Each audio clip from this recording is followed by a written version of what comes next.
And well, Rink Rats, welcome tonight. A voice you will, obviously you're not going to hear Doc anymore. He retired, but you will not hear Patrick Kane being called in a Blackhawk uniform anymore. Hello, Andy Campbell here. Welcome. Season 6, Episode 9. Goodbye, Patrick Kane. It finally happened, folks. The trade that everyone has been waiting for. Patrick Kane is gone. He is now a New York Ranger. We're going to break that down tonight. Welcome, everybody. We got a great crew tonight. We got all the originals in here. Look, We've got the one gatekeeper, the co-founder. Oh, Eric just jumped on. We have 6 members here to talk about this. That's how wounded we are. Something big must have happened. Yeah. Gate, what's going on? Co-founder what's of going The-Rink on, guys? here. I'm here. I'm just here to pinch hit when you need me. Awesome. Love it. The Bard is here, regular on the show. How we doing, buddy? What's going on? Doing Good. well. Content editor Eric Andrews is back, ladies and gentlemen. He's only doing a few cameos a year. Costs us a few grand to get him here tonight, but we're so glad that he's back. What's up? Eric, he is a bad, bad man. I'm pretty much the Wayne Gretzky of The-Rink. I only make my appearances when it needs to matter. So, yep. Well, excellent. Welcome. Ray, what's going on? Ray Napientek, ladies and gentlemen. He's here tonight. Very knowledgeable hockey source. Great baseball fanatic as well. What's up? Nothing much. Good to be here. Phil What Nevin did you do, impersonator. Ray? Trade deadline finally upon us. We've got 4 or 5 more trades that I'm waiting for, so let's get it done. Yeah, here we go. Here we go. And Shawnee, and folks, if you do watch this visually, you will notice that based on the advice from the gatekeeper, Sean did turn his camera horizontal, and it's great to see you, Sean. You look better. Nobody tonight, cares, Sean. Nobody cares. I didn't even say anything yet. A Black Cloud Cubs hat because, apparently, based on the internet, Patrick Kane wasn't just traded, he died. So. Oh, that's smart. Yeah, so I'm wearing my Kane jersey as well. We will be in mourning. I think that when we first see him in a New York Ranger uniform, you're going to go, whoa, that looks weird. Now Let's get at hard. What's that? I'm going to be rooting hard. Oh, yeah. Conference finals, baby. Go Rangers. We need that to turn into a first-round pick. So if you have been living under a rock for the last few weeks, lots of rumors around Patrick Kane, and it finally happened. The one team that he wanted to go to, the only team that he said he would go to, are the New York Rangers, and that's where he is right now. Patrick Kane was traded yesterday officially for a 2023 second-round pick that could turn into a 2025 or 2026 first-round pick if the Rangers do indeed reach the conference finals this year, which we're hoping that they will. And to go along with that, a 2023 fourth-round pick, a sweetener, if you will. Now, Kane's gone. He's traded. And before we begin the nostalgia tour, Patrick Kane and some memories, a lot of thoughts out there on Twitter, a lot of comments about how he was traded, the scenario around it. Did he pigeonhole the Blackhawks? A lot of strong emotions one way or the other on this. I'm going to start with the gatekeeper on this because, Gate, you've been, those of you that follow Puck and Hustle on Twitter, he's been busy.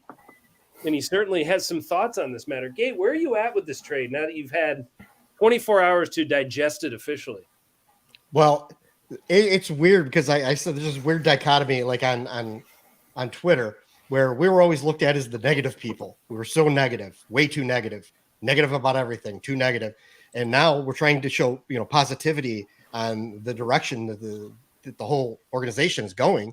And we're getting slack for that, for being too positive because they don't think that, whatever happened with this Kane trade. And then basically the bottom line is he didn't give him much of an option. No. He didn't, they already said that there was no talk of an extension, and that he was going to decide when he was going to go. And he waited till almost the last second to really let anybody know this, which is basically the night of the San Jose game, I believe, or they said. So they backed him into a corner and he only gave him one team to negotiate with. So what do you think they're going to get back? He for all intents and purposes, like the New York Rangers could have said, hey, we'll give you got to give us Patrick Kane, retain half of his salary, and we'll give you future considerations because that's the only offer. I mean, right. Of course, they're not going to take that offer, but they got a decent offer. They could turn into a first round pick if everything goes the way it looks like it might go this year. If they can, make it to the conference finals, they get to get a first round draft pick out of it. It's a free first round draft pick for a guy that you're going to lose for nothing. No matter what he did in the past, he's not the same player now. and you just got to let it go. You just got to learn to let it go. There's the day in every career where you got to learn to let it go, and this is when you got to learn to let Patrick Kane go. Yeah, I mean, I don't think the Blackhawks certainly didn't do anything wrong in this situation. It doesn't seem like. But Ray, is that where you're at as well? I mean, talk to as far as the trade, the return value. Obviously, 4 weeks ago, if you said this was the return for Patrick Kane, I think we'd all be a little alarmed. But it was a different deck of cards that everyone was playing with all of a sudden. That's why you hoped it was going to be last July, where you could have gone to him and said, "Hey, this is what we're doing, and I don't want you to score any goals on this team anymore." But they weren't in a spot to do that, and that's understandable. And 3-time Stanley Cup champ, right? I mean, there's a reason why he gets the no movement clause, not Seth Jones. So the biggest part for me, that I'm holding 9-10. You don't know that I'm holding aces. So I mean they got what they needed to get. You try and turn that into a first round, like Gates said. If not, we've had some really good hockey players come out of the second round. So I mean that's something. Then even the fourth rounder, which is probably a throw in, which is fine. So you could find some guys there that are depth guys. But again, I think they got probably at this point what you would expect. And again, it's not like Kaner was like, "Hey, I'll go to any team." And the best bidder, it was one team, and like Gates said, if they wanted to lowball you, you'd say no, and he'd still be here. So it's basically what it is. But the return was 9 months ago. Yeah, no, I would agree with that. I mean, I don't. Yeah, so Bardo, any disappointment? Any thoughts on this? I mean, let's put this thing in perspective, and Taves is an unrestricted free agent, and so is Kane. Both were likely to walk away for nothing. Would you take today at 8:31 p.m. Eastern time the return that you're going to get at the trade deadline for Kane, or the one you got for Taves? You're not getting anything for Taves right now, and that's off the table. What's that? Yeah. You can't do anything about that. 100%. Exactly. So people shouldn't complain about that. Going back to, I actually spoke to somebody today, and I was talking with you guys briefly about it, that is close to Kane's camp. And I'm not going to mention where or who. I don't want to reveal them and get them in trouble. But going back to the summer, when a lot of people were asking, why didn't they trade him over the summer? They knew he was going to potentially go. They were rebuilding even then. And there was the frustration that he had with losing Strome and letting him walk, and also trading DeBrincat. The issue back then that hasn't been really talked about, is people know about the issue, which was his hip, and the fact that he was actually contemplating, doing something about that, which to me means surgery. So at that point, there really wasn't anything for them. Their hands were tied then, so they really couldn't trade somebody who was considering going under the knife. So I think there was that wavering, if you will, that was mentioned, happening recently, was also happening, but for different reasons over the summer. And he seemed to be kicking around the idea of going into surgery, which obviously would have impacted some stuff. So I think that's where they sort of pulled back the reins and weren't going to pursue anything. So, yeah, that's an interesting take. And, I mean, we only know so much, as fans, about the injuries and what he's been dealing with. Obviously he looks great right now. Shawnee, what say you, man? I mean, are you disappointed? Do you think that Kane did not handle this appropriately? There's a little bit of backlash out there about why did he only give them one team? Why did he wait till now? Are you feeling any animosity as a fan, just saying, hey, man, it should have been a little different?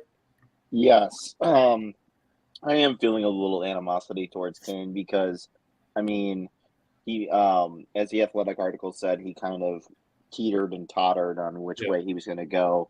And let's not overlook the fact that Chris Drury of the Rangers already gave up a first-round pick for Vladimir Tarasenko earlier this trade season. So, he's already expended so much of his trade capital before Kane decided what he was going to do. So, obviously, that when the Hawks asked for something, he's like, I'm not going to give up more than I already gave up my first-round pick. I'm not giving up more. Kane's decision-making process, the time he took, put Drury in the driver's seat on this entire deal. So I am a little upset because, as I said in our text chat, I don't understand Patrick Kane. Do you not understand when Kyle Davidson said the word rebuild? This wasn't like a Stan Bowman rebuild where we just traded two guys for a second and third round pick and Henrik Borgstrom.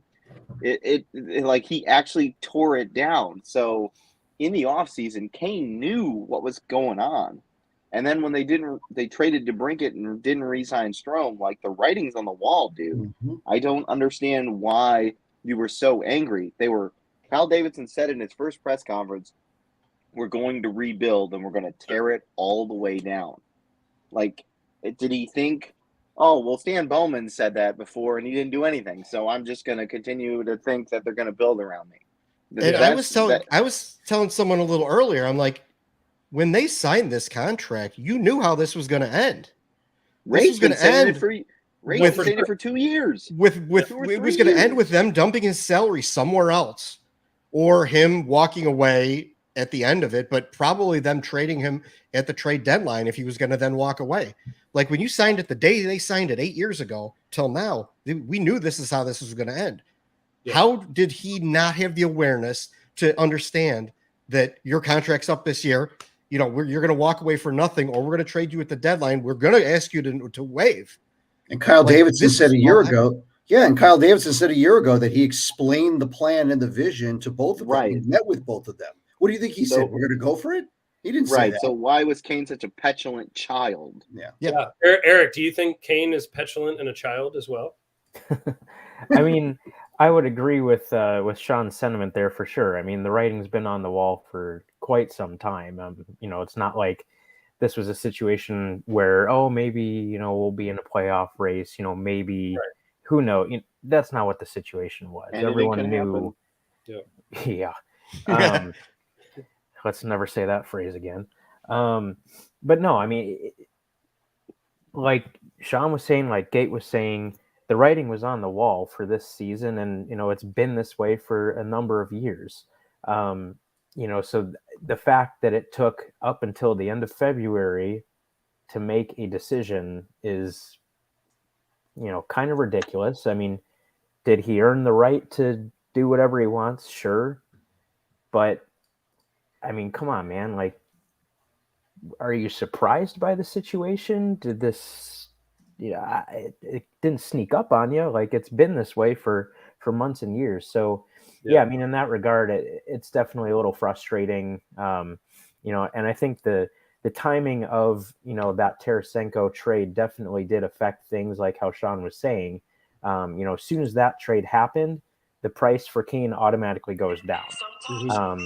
You know, whether that too, whatever that was, that too, we agree. Sometimes you feel like a nut, sometimes you don't. Cap Friendly apparently has ads. But I mean, whether he would have considered a different destination or not, you knew coming into this whole thing that there probably weren't going to be that many suitors regardless, you know, that he would have considered. So as soon as that first move happens, which was probably a little bit earlier than some people were expecting, that automatically changed the market and, you know, kind of tanked his value. So, yeah, I mean, honestly, the fact that they got what they got, I think you have to be, you know, fairly pleased with that. Yeah. And I mean, we don't know either. I mean, the big question is, how long was this New York or bust? You know, I mean, a year ago, we were sitting here on the podcast saying that the New York Rangers make sense eventually for Patrick Kane. Well, not a year ago, probably around the summer, we were saying that all makes sense. And then, you know, you figured when the Tarasenko trade happened that it's just gone, it's washed out. And he felt that way too. And he was very public about it. Mm-hmm.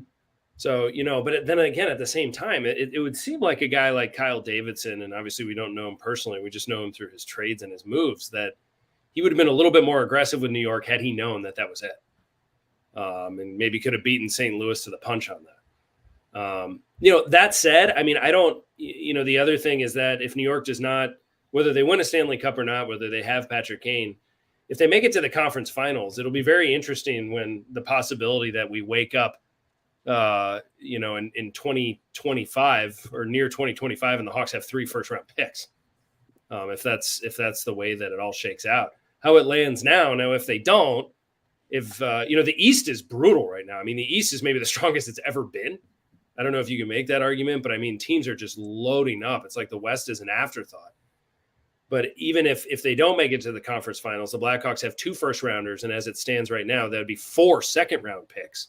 And Gate, to your dreams of the Hawks getting back into the first round and possibly being in the top 10 twice, I mean, if you have 4 second-round picks to play around with and get creative and make some moves, that could be some fun too. I mean, he even Cal Davidson even mentioned that. Yeah. That that doesn't mean we're going to make all these picks. They could be used for other uses. So yeah, I would love to see it this year. I mean, that's my pipe dream, and I'm gonna die by it. Is that they take their late first round this year, and they have another first round that they acquire one way or the other, or they use a couple seconds, or they use a first next year or something like that to move back into the top 10, and they could potentially have the number 1 overall and the number 8 overall pick, and that turns things around a lot in a strong draft. When you got 2 players, there's potentially your next Kane and your next Taves. Right then and there, you get them in the same draft in one fell swoop. That's my idea with that. Now, any hope at all that some people are throwing this out there on Twitter? Patrick Kane decides to re-sign with Chicago with all the money they have in the offseason, or is that just foolish at this point? Well, did you hear what Cal Davidson apparently said, that there was no talk of an extension?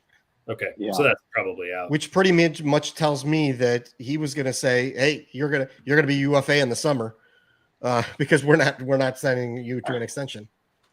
We're not going to be in the Patrick Kane business." Right. Well, and Davidson's got a direction. He's got a vision for the team. He's got a plan, and he's building it out. And Patrick Kane, unfortunately, is just not a part of it. Mm-hmm. Well, if he probably learned anything from Bowman, it's probably the re-signing of the old hats is probably not the way to go. Right. Gates said, and other people said, you've got to turn the page at some point. And start over. Pittsburgh signing a guy who will be 35, and I get how talented he is, but who has a hip injury. Right. I'm not doing that. Also, look at his production dropping off. What was he on the pace for, 17 goals or something before he hit that hot streak? Yeah. I think that's production's going to skyrocket with the arsenal he has around him in New York. Maybe he doesn't get this much opportunity because they have a lot of big guns out there. Well, they're power play. They're going to have one very disappointed player who's not on their first team power play unit. That's for sure. Yeah, and Patrick Kane might he might not get as much 5-on-5 time. He might be just pitted as a power play expert. So you never know. Yeah. So we'll see. Connor McDavid has 2 goals already tonight, by the way. So that's 51 and 52. Just going to go ahead and throw that out there. This guy's on another planet. That was just sent to me via text. At any rate, the other thing, last thing on Patrick Kane, or last thing on my mind, we can go on and on about him, but a lot of people, it's, Sean, you mentioned this, Ray, you've mentioned this too. This is the only way that this could end, was that a contract was going to be moved, money is going to be eaten. It's just interesting to when you think back to the summer of 2014, when you signed 2 players for $10.5 million, to have, a general manager that did not have the foresight to realize how flat the cap was going to be. Part of that, who knows, revenue streams. He just wasn't really. I believe he said, Andy, at some point, he said that their projections were the cap was going to increase every year. Right. And it did not. So, that was that. There are those that are saying that Patrick Kane did not prove his worth since he signed that deal, since that kicked in. I don't agree with that. Personally, considering the first year that it kicked in, he was MVP of the league. So there's that. I'm sure he didn't expect Artemi Panarin to be shipped out so quickly. But again, another cap mismanagement by his general manager. They were the best in the West in 2016-17, and then got bounced in 4 games, and then Marian Hossa retires, which changed the landscape of the entire team. So a lot of factors. Those of you that think Patrick Kane was not worth the squeeze, well, to him and to the Blackhawks, there was a lot of revenue to be made by Patrick Kane playing in Chicago. And who knows, maybe a big part of those contracts were from John McDonough just saying, hey, stay in the black every year. Make sure that these 2 are around. Anyway, I'm talking way too much. Shall we move on? Any other thoughts, P. Kane? Ranger fans, are we now? Yeah, well, we are, because we want them to win the conference final. First round pick. Yeah. And I do want to see him go there and light it up. I really No. You don't want him to do what? I don't like the Rangers. I don't like John Starks. Patrick Ewing seems like a nice guy. I don't like nothing in New York. The Yankees, Mets. Not the Knicks. Not even the 80. SEA. Not even the 86. SEA, nice guy, great player. Okay. I'm So we good. got an anti-New York movement going on by some members of the Rink. Okay. I'll check. Okay, I am sorry for my outburst earlier. I came at you with a lot of anger, and that was unnecessary. Absolutely. It was necessary. Hey, first round bounce. We'll pick in the second round. Sounds good. There you go. Wow. All right. Well, they can't. Their defense. I think the Bard had said something about it. Their defense doesn't look very strong. A little dinged up. Yeah, Yeah. their defense, they're not a good defensive team. And then, quite frankly, if you some physical team is going to pound the shit out of them because up front, they are very, very, they're going to try to play a high speed, Golden State Warriors or the Don Nelson era type of game. And I think they're going to try to outscore teams. And I just don't think that doesn't work in the playoffs. Ray, You guys remember like when I think it was the Kane and Taves year, the first time they went to the playoffs. I think it was the year before they won the cup, their first cup. Yeah. That year was a run and gun team that just sucked defensively. Because good. If it gets them to the conference finals, great. Yeah, but I don't know. That's what we want, right? Ray, would you take yeah. finals and them getting swept? Is that Yeah, good? that's fine. Like embarrassingly swept, like don't like 1 goal in 4 games, but we get that number 1 pick. Yeah, Andy, I'd do it for you. Probably. Thanks. That's that's what I really wanted to. The other 5 are going to have to throw in. Yeah, a lot of this is personal. I want Ray to be my friend. I want him to think highly of me. Yeah. I have a belief if my team is not in the playoffs, I don't give a shit who wins. So, and I'm sticking with it. You want 7-game series.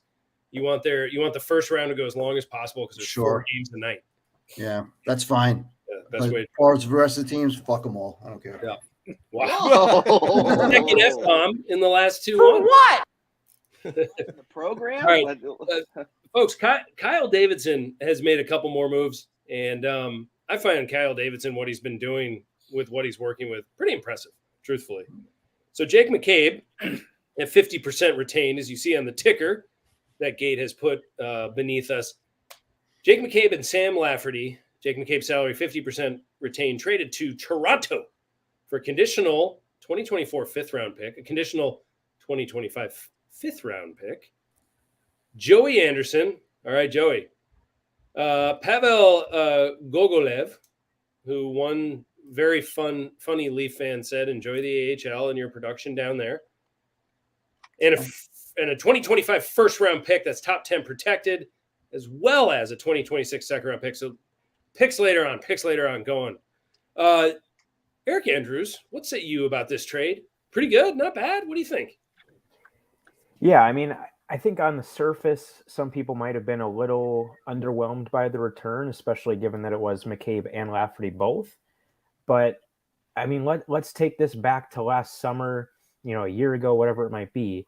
If you said the Blackhawks would get a first and a second for Jake McCabe and Sam Lafferty, you're probably immediately running to the bank. And, I mean, that's a very good return. I mean, at the end of the day, they had better roles on the Hawks because the Hawks are a terrible team. But on a decent team, McCabe is a second pairing defenseman. Sam Lafferty is a 4th liner.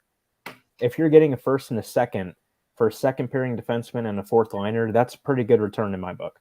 Yeah, I like that. I think it's nice. Ray, you feel similarly? That's pretty good stuff, yeah? Absolutely. I'm not running anywhere, especially to the bank, but you run when chased. Yeah, right. Even then, I might just. But only runs are in my shorts. I think. All right, go back to your previous screen mode. Can confirm. Visuals. I think it comes down to when you look at that might be where you're moving back in, or I'm looking to sign somebody, or I've got some draft capital to because you're not. You're always thinking ahead, but you're not thinking 2025, 2026 right now. But no, we catch a break here. We got some draft picks. We get 6, 7 good prospects. They're all starting to blossom. You feel pretty good about it. Now I'm using those picks in order to bring guys over that I think are going to help out. The veterans and stuff like that. So Lafferty, a dime a dozen. Again, probably a nice guy. Jake McCabe probably having a nice his best year in maybe 8-9 years. Yeah. You sold high on him, and he's going to be fine. I mean, that's exactly what Toronto needs. But I thought the get back for those were good. Yeah, those were nice. Yeah, dumbass is really Dubas is really going for it here. I mean, he's putting all those chips in. I think he probably figures he's going to lose his job if they don't get past the first round.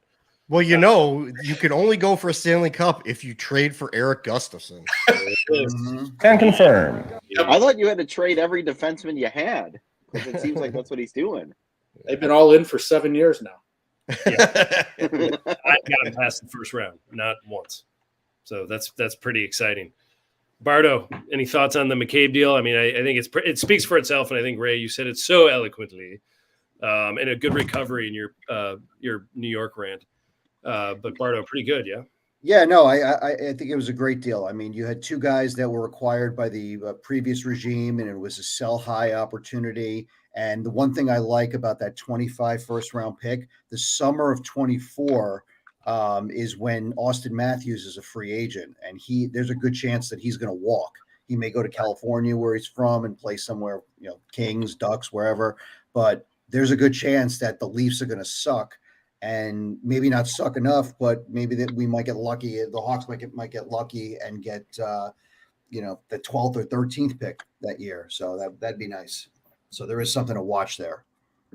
Yeah, I mean, McCabe really did himself a lot of favors this year. I mean, he played on a really bad team. He was easily the best defenseman. Mm-hmm. Good to see his first go around with the playoffs. So we'll see what he's like in playoff hockey. But again, he's just stockpiling picks. I don't have a problem with them being that much later. I mean, like it is going to be nice down the road to either have these picks and make these picks, but I mean, you're acquiring things that you can move in the event when your team actually does become productive, which Hawks fans, it still won't be anytime soon. Well, but Andy, apparently on Twitter, people are so outraged that Kyle Davidson is not acquiring players that can help them sooner rather than later. I think I've heard that response on multiple occasions. Why isn't he trading for guys?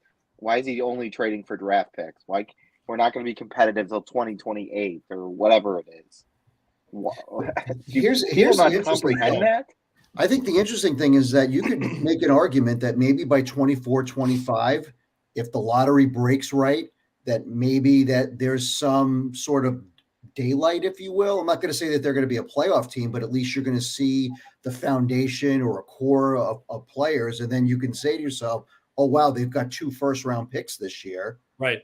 That's actually pretty good. I mean, yeah. But I thought teams with guys that are mainly you drafted and developed weren't good. True. That's also no. That's players that Stan Bowman drafts and develops. Those players aren't any good. Stan Bowman's no longer here anymore, so we don't have to worry about that. I mean, the conversations that I shouldn't say conversations. The education I've been doing on Twitter. People don't seem to comprehend that great winning organizations draft and develop players and then go out and acquire free agents or make trades. They don't just make the trades, as Al used to say, make hockey trades early on. Yeah. Oh, sweet Al. I had to take a shot at Al because he blocked me on Twitter. So that's awesome. He blocked me too. He blocked all you got. Oh, I'm still going. He doesn't like the truth. Let me tell you. I better watch my mouth. It's really going to hurt my harness handicapping if I start. I get along with everybody. So no. He's blocked me. Yeah, I probably just got blocked. Just happened a second ago.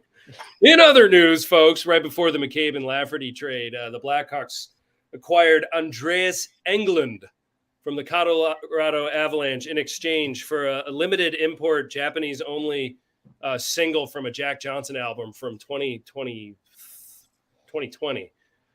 I'm sorry, Jack Johnson, the hockey player, was traded to the Avalanche for Andreas Englund. That joke fell really flat. My bad, folks. Anyway, Jack Johnson, a little bit of a rental. He's going home. He's going back to where he came from. Andreas Englund now wearing number 28, which is sacrilege. IMO, that number should be hanging in the rafters. For the wonderful and underappreciated Steve Lama. At any rate, Andreas Englund. Hey, who's excited about Andreas? What's up, buddy? How you doing? Any thoughts, Jack Johnson? Thank you for coming by, helping the rookies a little bit. You're going. I'm not even wasting the time of learning these guys' names anymore because I'm not going to be around. Yeah, they're gonna, Colby Cohen how to play hockey.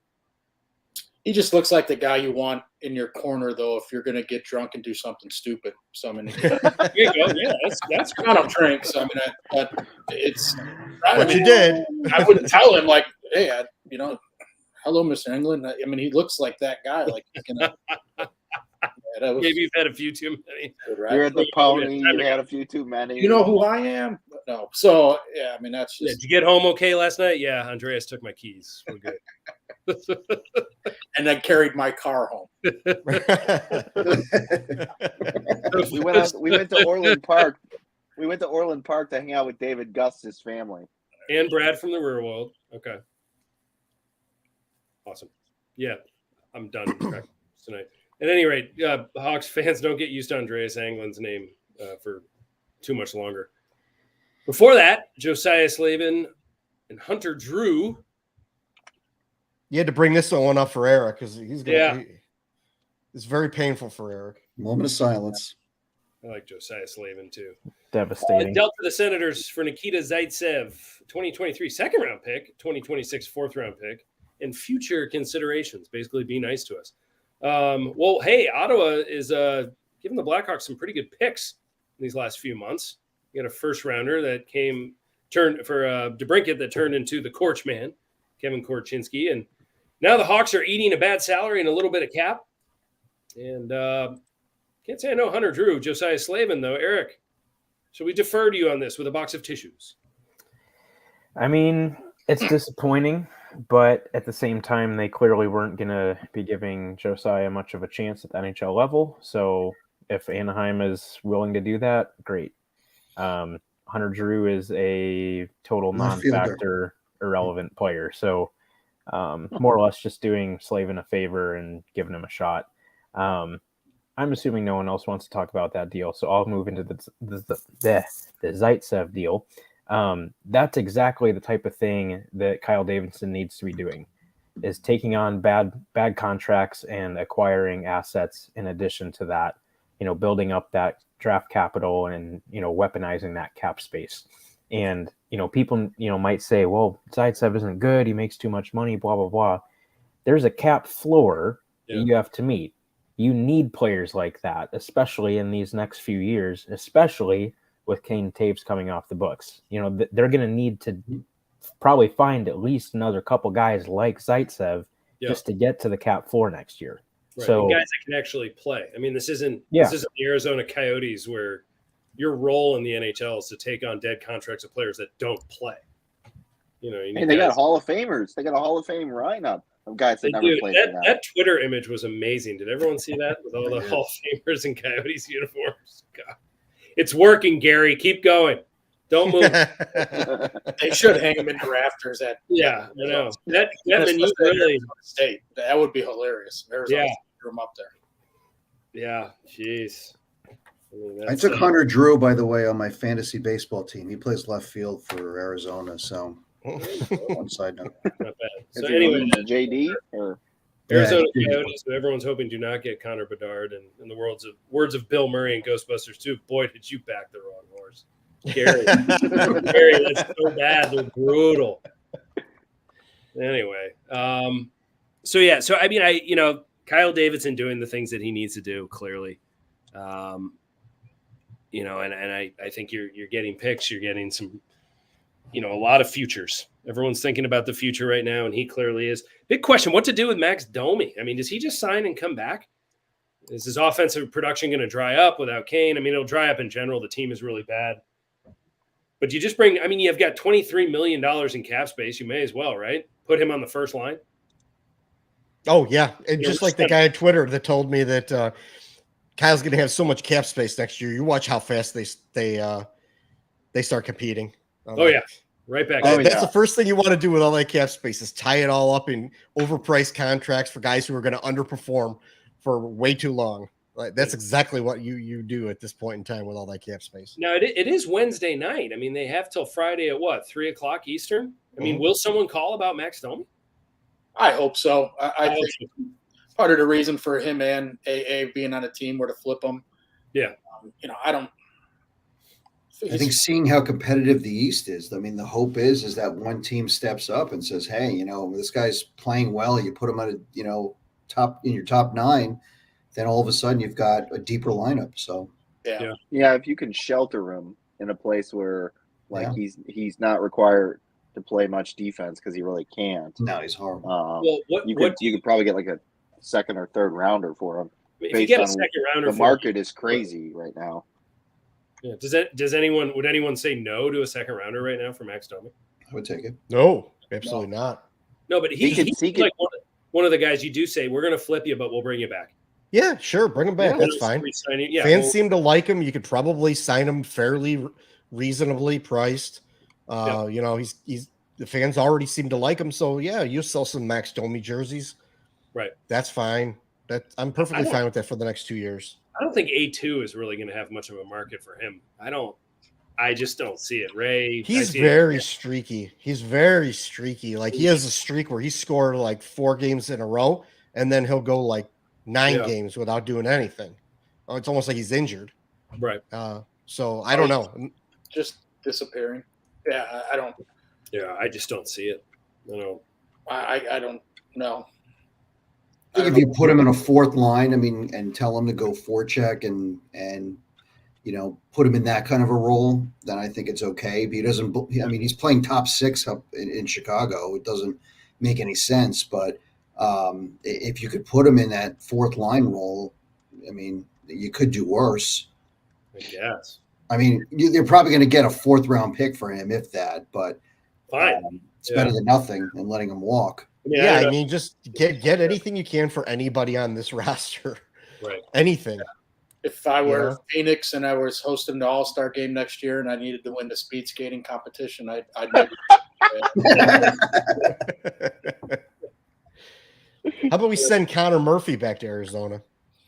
Yeah, that's another one. He's just gonna. Oh man, he's just gonna. I don't think. Whole thing. Yeah, they're not going to. Unfortunately, next year would probably be the first opportunity to do that because they've retained. Eric, correct me if I'm wrong. You can retain half of, or you can retain 3 contracts. Correct? We clarified that. Mm-hmm. Right. And they've already retained 2. So you could. So you're saying no cup contender wants a $4 million 7th defenseman right now? Is that what you're saying? I'm going on a limb and saying that's correct. Toronto might. I also think Arizona's got kind of firsthand experience as to seeing how quickly the defense market kind of dries up because they were talking with teams like LA, among Carolina, a couple others, and then all of a sudden, like they were dangling the best chip out there, which was Chikrin, and they overplayed their hand in a bad way because they were asking for something like 2 firsts and a prospect or whatever it was. Yeah, Philip Peronic got a better return from Detroit. First, or were they were conditional, right? I think they got a conditional first, or is it? Yeah, I don't even think they were guaranteed first. That's why I thought they overplayed their hand even more. It's a first and 2 conditional seconds, I think. Right, 2 first and 2 conditional seconds, but they they were asking around for 2 firsts and a prospect. Like a big-time prospect. So why isn't Gary Bettman going to management in Arizona and saying, guys, stop any conversations you have about a new rink? This is not – we got to get out of here. Because he's so arrogant and so full of himself, he thinks it could work. That he'd have to say he was wrong. Yeah. He doesn't want to admit he was wrong. Everyone's saying, Quebec, they're ready for a team. Fine, maybe. But, even a city like Milwaukee would be a sick – Houston. What about Houston? Houston's – Turn on every TV in Houston. I don't know if it's going to be a hockey hotbed, but every ESPN channel should have a Houston Roadrunners game on it. Amazing. And they're one of the largest cities in the U.S., so they've got way more people than Phoenix. And hockey has grown in Texas with the Stars down there. For the same reason the Big Ten has Rutgers and turn on TVs on the East Coast. Yep. I would look at Houston. I would look at Portland. I would look at Kansas City. I would look at Milwaukee. I would look at all those places. Yeah, Kansas City. They're That might be it. They're good. They're a really loyal fan base, and they just have that. It doesn't. I think they could fill up a hockey arena there. They would. For sure. Look at what they do for the Chiefs. I don't know. They, Is there they, enough they room in fill it up Kansas for City the where the Royals and even the the Chiefs play? Sporting the soccer team they fill it up for down there. Probably enough land where the Chiefs and the Royals play. I don't know if you guys have probably been there. I'm sure Bart has. Well, they have they've got the Sprint Center downtown, which is perfect. Almost brand new. So it's like 3 or 4 years old. So I mean, they could put a hockey team in there. I think that was the intention, was to get a hockey team or a basketball team there. So that's a multi-purpose arena for that. But with the rules now, they're running hot too. I mean, Vegas, you don't the expansion team doesn't come in and go 8-70 anymore. Mm-hmm. They come in and one made a run and the other one is making a run in year 2. So I mean, it's not like it used to be where you're sitting around going, are they having I love the Portland take, because the fans would embrace that Seattle-Portland rivalry. I mean, it's certainly, I know no one follows soccer, but the MLS rivalry with Portland and Seattle is like a huge deal out there. They wake up Timbers and the Seattle Sounders, I believe. Yeah, I mean, it's a huge deal. Like, they wake up early in the morning and the whole city gets going whenever they play each other. It brings in a lot of money. Yep. Now, I'm sorry to bring up the MLS on this talk show. Bart hates soccer. I hate it. Yeah. Okay. Yeah. Bart's not going to the World Cup in Kansas City next year. No. I'm shy away from that. I'm not watching World Cup. I'm not going near it. A couple more things. First of all, folks, if you hadn't had the chance to read Eric Andrews' article on Goodbye Kane, or Thank You Kaner, on The-Rink, it is up there on the website. Please take a look. It's very well written and encapsulates a lot about a great career. And we're gonna miss Kaner. So let's go around real quick as we close. Favorite Patrick Kane moment. Does anyone have one where they think about it? They go, "That's what I'm going to remember about him," and hopefully not the trade deadline. Well, let me go first. Yeah, go ahead. The first one is the cup, the first cup. Like, you can't, after being a Blackhawks fan for as long as I was a Blackhawks fan, them winning that first cup and Patrick Kane scoring that goal, even though it was the broadcast was screwed up and everything like that, it was still like that was like one of the greatest moments of my life, that happening. But I do want to also say that last goal that he scored in overtime that didn't get counted, that I just got to think, like, even though they didn't count it, like, I think they should have, but that's fine. I get that they didn't. You got to put Patrick Kane on the microphone right then and there. I don't care who the first star of the game is. You put Patrick Kane out there so that he could address the crowd, because everyone in the building knows that's his last home game. Hey, why didn't they do that? I waited to see if he was, and he didn't. He walked right in. Nobody even talked to him. So. Yeah, and there were people that were in the crowd that were like saying that like they were expecting to hear something from Patrick Kane, and instead you get Tyler frickin' Johnson. No one wants to hear from Tyler Johnson. Absolutely not a single person in that rink wants to hear from Tyler Johnson. He doesn't even want to talk. Got to be one 50-plus woman with a Tyler Johnson tattoo. Come on. Trey Johnson for a fourth rounder. It's unbelievable. How could you screw that up that bad when it was just handed to you on a plate? Like that moment of him scoring, where's the clock? Like, who cares if it didn't count? You still put him on the mic. Yep. Done. Shawnee, you were ready to say something about your favorite Patrick Kane moment. Yeah, so Eric had made reference to it in his piece. So I lived in Minnesota in 2011, and I went. Nobody cares, Sean. Nobody cares. Well, for sure. And I went to the. Yeah, thanks for coming to Chicago. Continue, Sean. So I lived just outside of Minneapolis, and I went to the Wild Hawks game that year at the XL Energy Center, wore my Kane jersey proudly, had a guy throwing popcorn at me the entire game saying, "I hate Jonathan Toews, I hate Patrick Kane, yada, yada, yada." Kane does the deke where he basically puts Backstrom's jock in the rafters, as Eric said. I just turned around and goes, "Thank you, good night," and walked out of the arena with all the other Blackhawks fans. That's awesome. It was amazing. It was my only non-home Hawks game.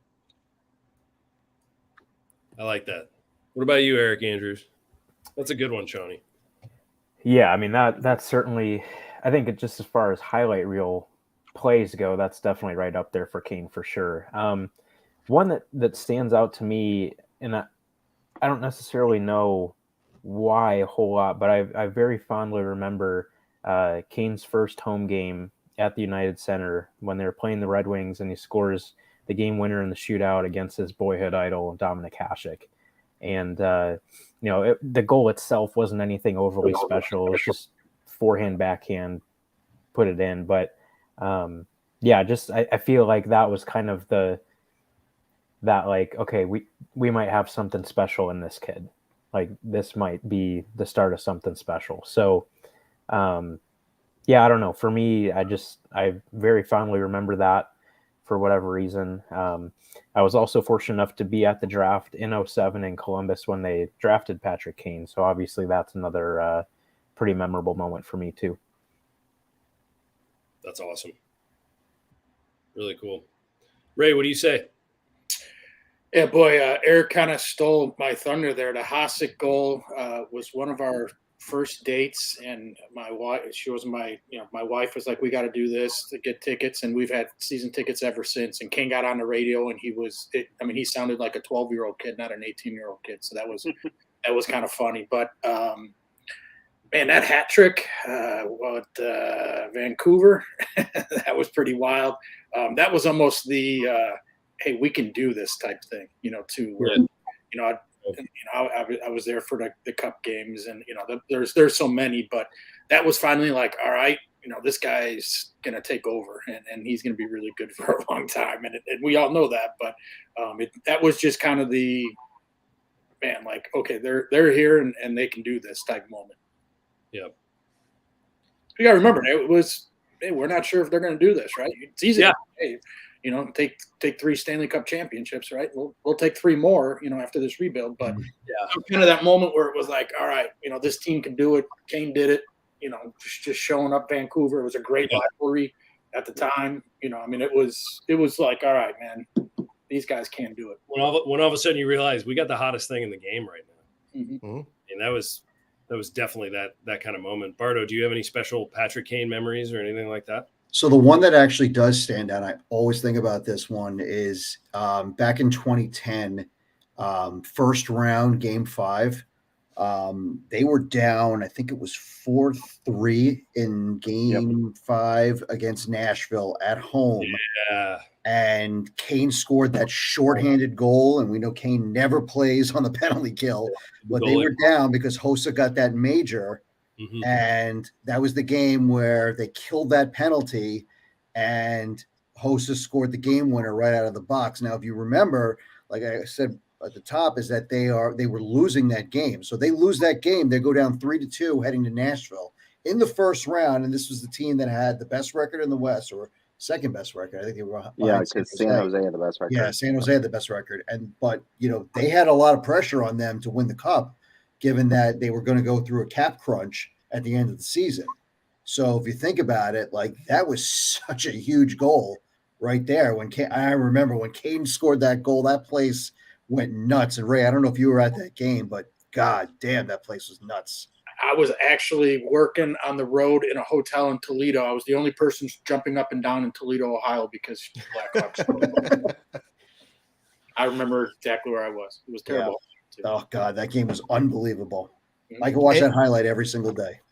And too, like if you put the bookend on the goal in 2010 that won him the first cup, and the goal in 2015 that iced him the cup at home, that is the bookends of his career right there. You're right. The beginning and the end of the cup dynasty started and ended with Patrick Kane. That's kind of cool, man. Yeah. And that 2010 game winner, against Philly was unbelievable because of, I think it was also because of how bad they've been historically in Philly. And I don't know if that was their only win of the series in Philly. And I think it was because they went up 2-0 in Chicago. Yeah, they lost game 3 and 4 in Philly, and they won that. They won game 5 at home and then won game 6 on the road.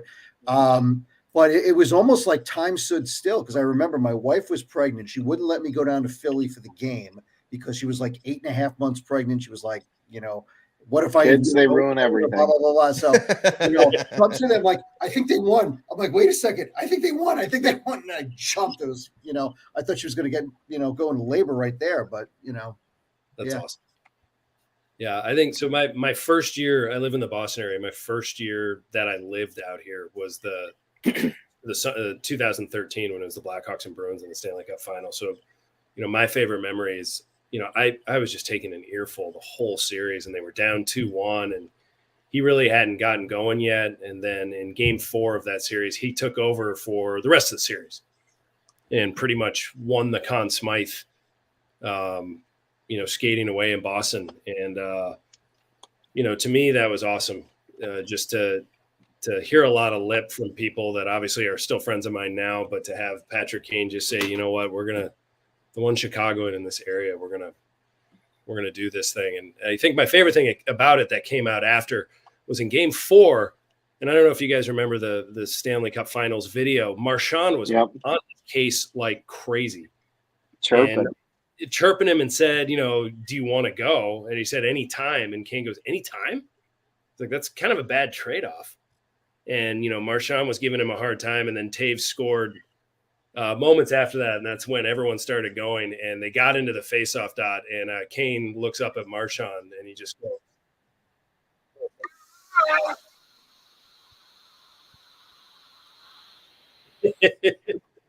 should have kept your mouth shut.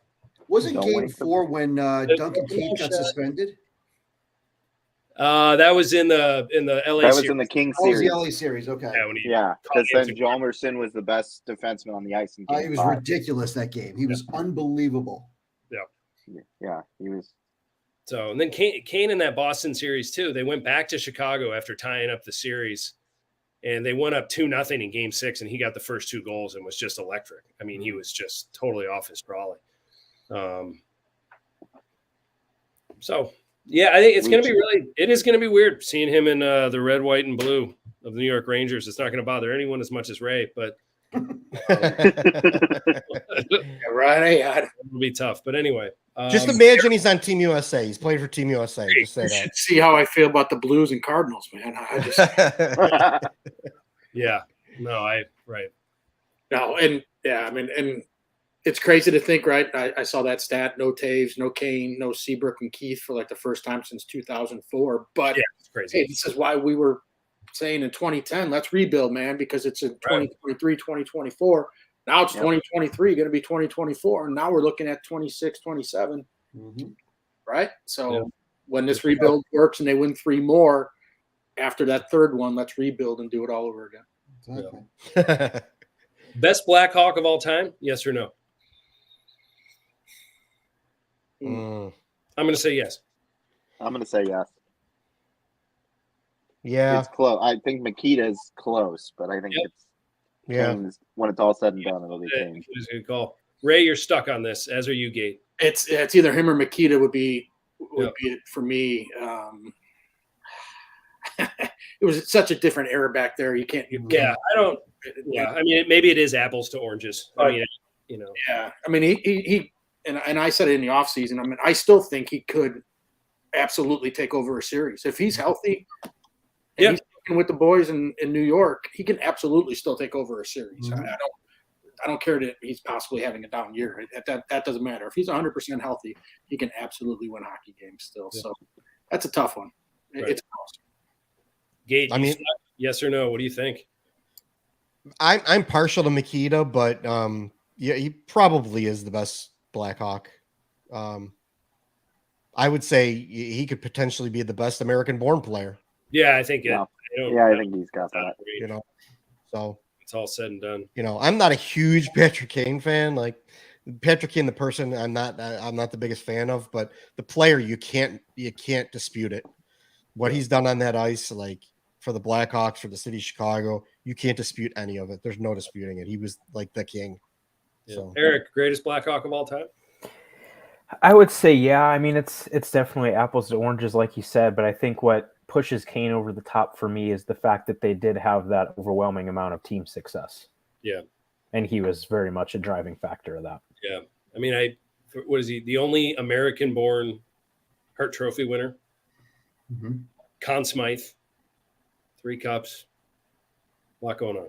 1,000 points in a Blackhawk uniform. I mean, obviously, Stash had 21 years in a Blackhawk jersey, which is unbelievable. I mean, we'll never see something like that again. No. But yeah, that was a different era. It was Agency and trades and yeah, thing. man, it's close. It's tough. It's close, and that's the thing. I hate like the hall of longevity. You know, you see it happens in baseball. Right? And a guy got in because he played forever, but I mean, he was still at the top of his game. But man, I mean, it's close. That would be a tough one. That'd be a good a good Twitter poll. So, and that's not even taking a shot at Duncan Keith, who I think is probably in the game. He's in that conversation. Yeah. Yeah. So I got a text from my father this morning. He's 75 years old, and he was a season ticket holder for the Blackhawks. The reason I'm a Blackhawks fan, and he wrote to me and my nephew, "It's really sad about Kane. I hate to see him now labeled as a rental. Best Hawk ever, better than Hull, Makita, and Mush Marsh." He's even better than Mush Marsh. 5'5" Mush Marsh. That would have been my dad's comment too. So we had the same upbringing, Andy. So thanks, Dad. Thanks for weighing in. And no, but that's good to hear from a Hawk fan who's seen them all. Mm-hmm. You know, to say this is the best ever. That's worthy. Anyway, any final thoughts, comments before we say goodnight? No. All right. Congratulations to Notre Dame hockey on beating the University of Michigan in the Big Ten tournament. Oh, grinds my gears. But if there's someone to do it, Drew Bavaro, whose brother Vito is a 2016 Brooks hockey alum, played at Sacred Heart. Drew, you're going to be a UFA when you leave Notre Dame. Someone's going to pick you up, buddy. Cardigan Mountain, Lawrence Academy, Drew Bavaro. What a series. Thanks for bringing that up, Sean. No problem. My gears to watch the Wolverines go down. I'll take that. I hear Rockford's nice this time of year. Maybe he'll sign there. There you go. Rock Vegas. Vegas. All right. Well, thanks for tuning in, folks. Appreciate it. Goodbye, Mr. Kane. We'll see you around. Good luck in the playoffs. We'll be back, and maybe not to talk as much Blackhawk hockey because after the trade deadline, that will be the dullest of the dull time in Chicago. But with some playoff prognostications, maybe some bracketology, or maybe some playoff predictions from some of our faithful here as far as who's winning what this year, who's coming out of the East, who's coming out of the West, and who's winning the Cup. So to that end, on behalf of the Gatekeeper, Ray Napientek, the Bardo, Sean Fitzgerald, and Eric Andrews, thank you so much for listening tonight. Take care, folks.